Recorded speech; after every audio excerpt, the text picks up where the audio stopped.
Teve um vídeo aqui do canal que eu trouxe todas as estruturas narrativas que eu conhecia. E eu pedi para vocês comentarem quais dessas estruturas vocês gostariam que eu trouxesse com mais profundidade aqui no canal. Então hoje é um vídeo sobre isso. Então vamos lá, porque hoje nós vamos falar das 7 grandes estruturas narrativas do Christoph Bucher.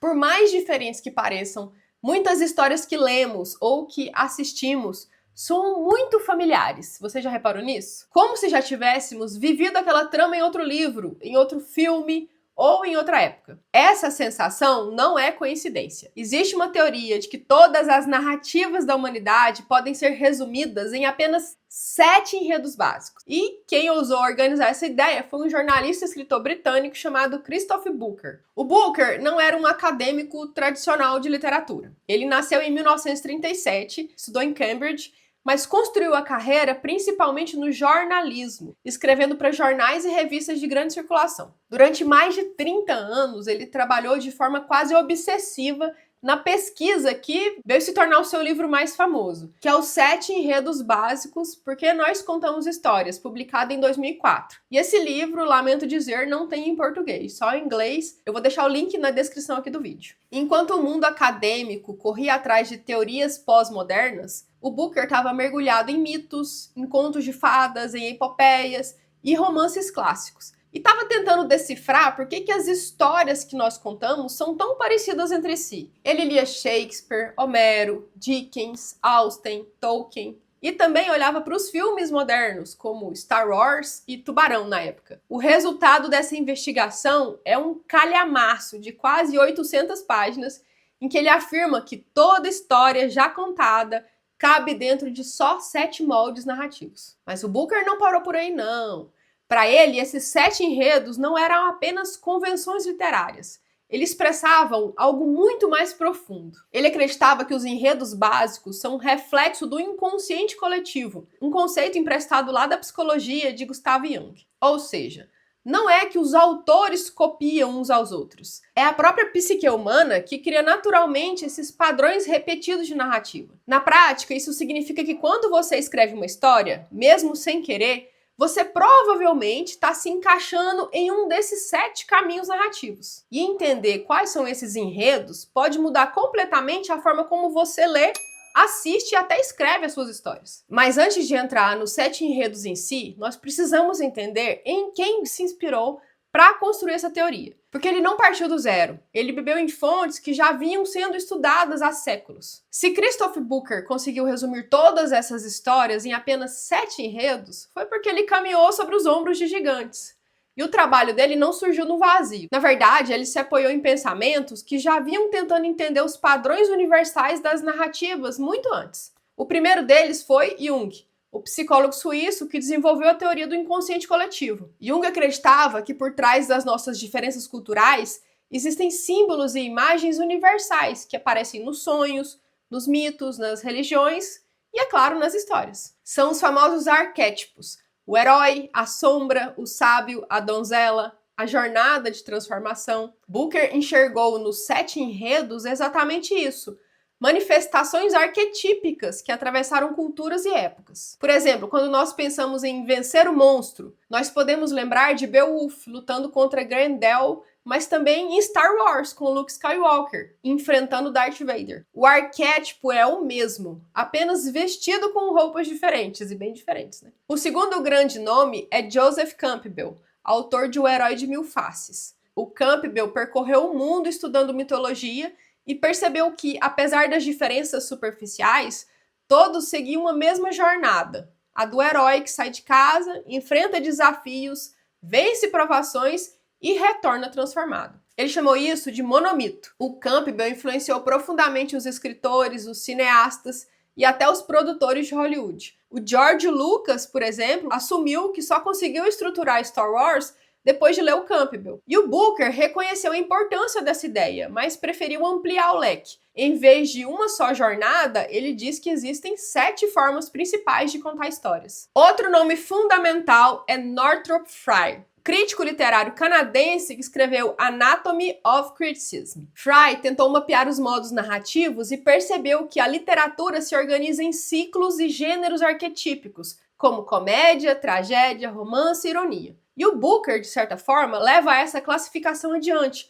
organizando a narrativa em moldes ainda mais definidos. E tem também, eu acho, influência do James Frazer, que é antropólogo, autor de Ramo de Ouro. Ele investigou rituais, mitos e religiões no mundo todo e mostrou como essa narrativa humana sempre repete temas ligados à vida, à morte, ao renascimento. O Booker se inspira nessa ideia para dizer que certos enredos são universais porque refletem a nossa própria condição humana. O medo da morte, o desejo de transcendência, a luta contra o mal. Quando você junta todas essas peças, os arquétipos de Jung, o monomito de Campbell, os gêneros de Frye e os rituais de Frazer, o quebra-cabeça começa a fazer muito mais sentido. O Booker não inventou do nada os 7 enredos. Ele organizou, refinou e sistematizou séculos de reflexões sobre por que nós contamos histórias. E é aí que a coisa fica realmente fascinante. Porque se existem apenas 7 enredos possíveis, então cada livro que você já leu, cada filme que você já assistiu, cada novela que você já acompanhou, de algum modo está repetindo esses mesmos padrões. A diferença está nos detalhes, nos personagens, na voz de quem conta. Mas afinal, quais são esses 7 enredos básicos? Como é que eles funcionam? E como nós, escritores, podemos usá-los na prática para melhorar nossa escrita? O primeiro é vencer o monstro. Aqui nós temos um herói enfrentando uma ameaça muito maior que ele. Pode ser um dragão, um vilão poderoso ou até uma força invisível. Lembra do Beowulf, um dos poemas épicos mais antigos da literatura europeia, onde o guerreiro precisa derrotar a criatura Grendel? Ou em Drácula, o vampiro que aterroriza Londres? No cinema nós temos Star Wars, com Luke Skywalker contra Darth Vader. Ou o Tubarão de Spielberg, onde o monstro é literal. Esse enredo nos fascina porque toca na fantasia de enfrentar os nossos medos mais profundos. E para você, escritor, o convite é você pensar nisso. Qual é o monstro que o seu personagem precisa enfrentar? O segundo é da pobreza à riqueza. É a clássica ascensão do herói.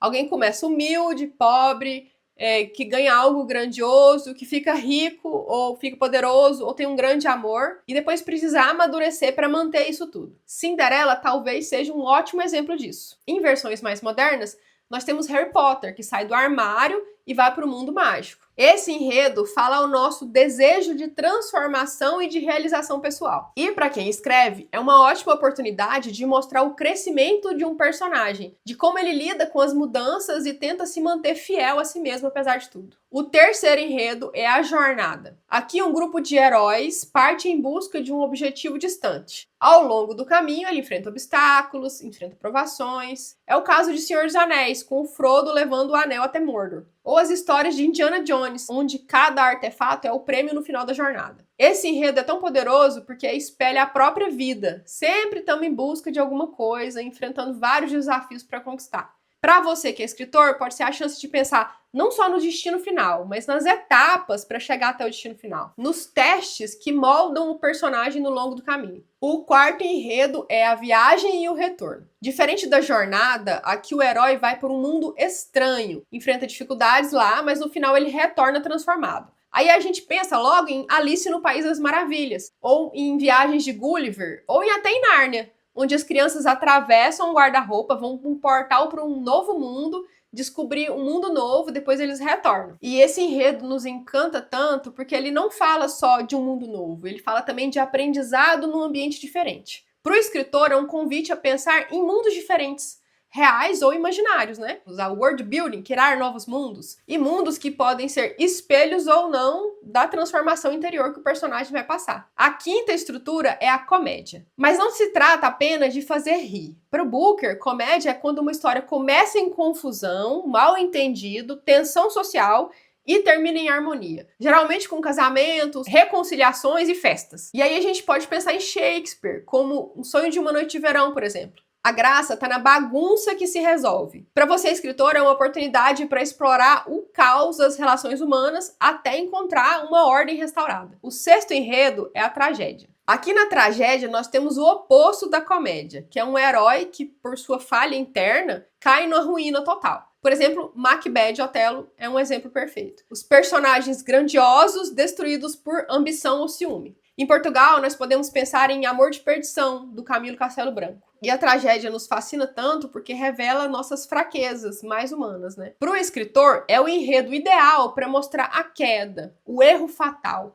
e como a grandeza pode se transformar em destruição total do personagem. E por fim, o sétimo é o renascimento. É a história de alguém que passa por uma morte espiritual ou renasce transformado. Aqui a gente vai citar, por exemplo, a Bela e a Fera. É um exemplo clássico, onde a fera se transforma pelo amor no príncipe encantado. Eu lembrei também de um conto de Natal, do Charles Dickens, que o velho Scrooge passa de avarento a generoso depois de ser visitado pelos três fantasmas. Esse enredo nos inspira porque ele fala de esperança, de segunda chance. Para quem escreve, é a chance de trabalhar personagens quebrados que encontram uma forma de recomeçar. Esses 7 enredos, segundo Booker, são a essência de todas as histórias que já contamos. Do épico ao romance moderno, da fábula ao blockbuster. Tudo se encaixa em uma dessas molduras. É claro que cada autor traz a sua voz, o seu olhar único, a sua imaginação.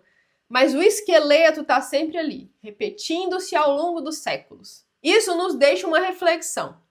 Quando você escreve, não precisa inventar algo do zero, um enredo inédito, que nunca foi contado na história da humanidade. Isso tira um peso das suas costas. E aqui a gente quebra um pouco daquele mito da história inédita. Não existe história inédita. O que faz a diferença não é o molde, mas como você preenche esse molde. É a sua voz, os seus personagens, a sua forma de enxergar o mundo. Como dizia o Borges, todos os escritores recontam as mesmas histórias universais, mas cada um dá a elas a sua marca pessoal. E agora que você já conhece os 7 enredos básicos do Christopher Booker, eu quero te propor um desafio. Pega um papel e uma caneta, ou abra o seu computador, abra aí seu celular, seu bloco de notas, e escolha um desses 7 enredos que mais falou com você. Pode ser de vencer o monstro, da pobreza à riqueza, a jornada, qualquer um. Agora, em apenas um parágrafo, tente esboçar uma história sua que se encaixa num desses moldes. Não precisa ser perfeita, nem completa. Claro que não vai ser, porque é um parágrafo só. Pense só num personagem, num conflito, num desfecho rápido, só isso. Esse exercício vai te mostrar na prática 2 coisinhas. A primeira é que os enredos são guias, não são algemas. Tem muito escritor que tem medo de usar técnica porque acha que vai tirar a sua linguagem, a sua forma artística de ver o mundo. Isso tem nada a ver, só facilita a sua vida. Você, por exemplo, pode começar com uma dessas estruturas e ainda assim criar algo completamente novo, ou misturar essas estruturas, pode ser. Segundo, que quando você conhece o molde por trás da narrativa, o processo de escrever fica muito mais claro. E até certo ponto mais leve. Você não está perdido no vazio, você tem um mapa. É isso que o Booker nos deixa como legado. Não importa se você está escrevendo o seu primeiro conto ou o seu grande romance. Toda história que vale a pena contar parte de uma tradição muito mais antiga do que nós. E ao mesmo tempo, toda vez que você escreve, você coloca a sua marca nessa tradição. Não existe um enredo novo esperando para ser descoberto. O que existe é você, a sua voz, a sua forma de olhar o mundo. E é isso que transforma um molde em uma história inesquecível. Agora vai lá, faz o exercício, depois volta para me contar. Porque o mundo está esperando a sua versão daquilo que a humanidade já conta há milênios. Mas se você precisa de uma ajuda extra para escrever as suas primeiras histórias ou para lapidar aquele rascunho que está guardado, eu posso te ajudar.